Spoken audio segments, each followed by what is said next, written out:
Thursday, October 9, 1913. We have come again at the request of your mother, and are glad to have this one more opportunity of speaking to you from this side. Never imagine that we are troubled to come to the earth sphere, for although it does mean an experience of less brightness in environment than is our usual lot, yet the privilege counterbalances that and more. Perhaps if we endeavor to enlighten you on the chemistry of the heavenly bodies, it may be both interesting and helpful to you. We do not mean the physical aspect of the science, as understood by modern astronomical scientists, but the deeper study of their constitution.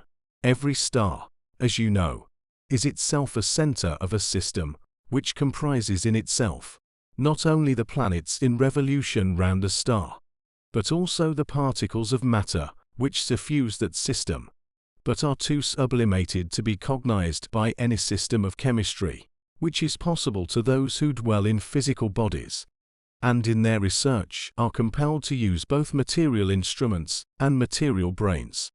These particles are between the purely material and spiritual, and indeed, may be used both in the physical and the spiritual economics.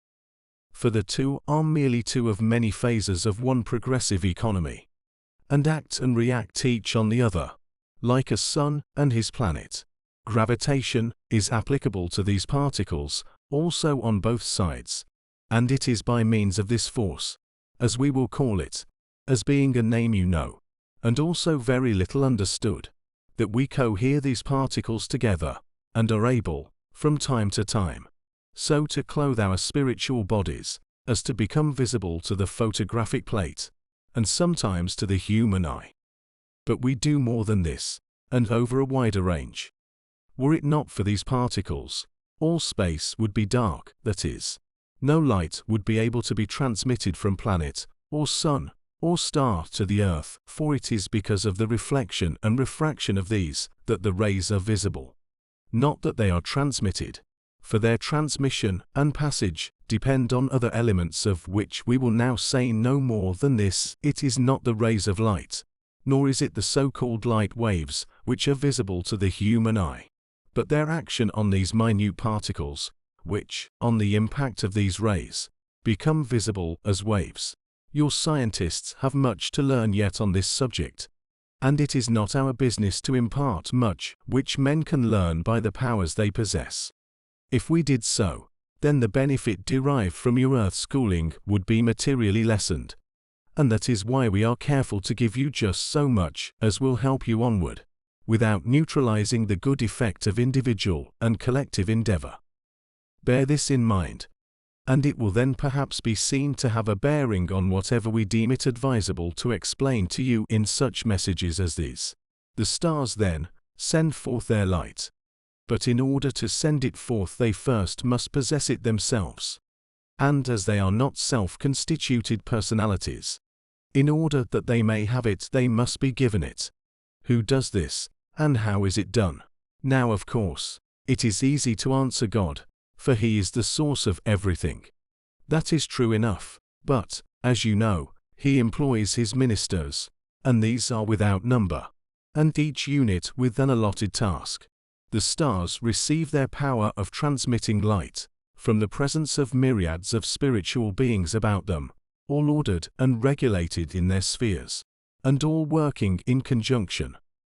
These have the stars in their charge, and it is from them that the energy proceeds, which enables the star to do its appointed work. What we want you to understand is that there is no such thing as blind or unconscious force in all God's kingdom of creation. Not a ray of light, not an impulse of heat, not an electrical wave proceeds from your sun or any other star, but is the effect of a cause. And that cause is a conscious cause. It is the will of some conscious being energizing in a certain and positive direction. These beings are of many grades and many species. They are not all of the same order, nor all of the same form, but their work is controlled by those above them, and these are controlled by powers of higher grade and sublimity still, and so these great balls of matter, whether gaseous or liquid or solid, whether star or comet or planet, are all held together, and their forces energized and given effect, not by the operation of some mechanical law, but by conscious, live beings at the back of, and working through, those laws. We use the word conscious in preference to intelligent, because the latter term would not accurately describe all the ministers of the Creator. As you understand the word, indeed, it would describe only a very limited number.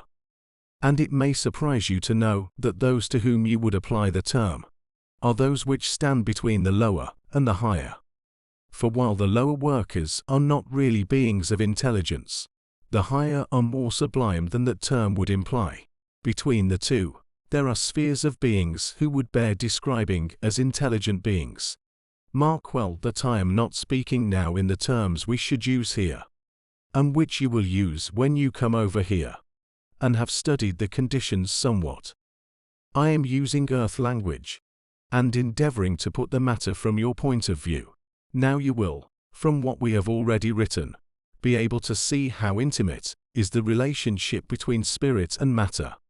And when the other evening we spoke of your own church building, and the allotting of guardians and workers, among other things, for the care of the material edifice, we were only telling you of the same principle at work on a minute scale. Nevertheless, it is the same principle exactly. The scheme which provides for the upkeep of all those millions of suns, and of their planets, took note also of the rearrangement of certain jumbles of atoms, some in the form of stone, others wood or brick, which resulted in that new entity which you call a church. These are held together, each atom in its place, by the outflowing power of will. They are not placed there and left solitary. Were this done, the building would soon crumble away and fall to pieces.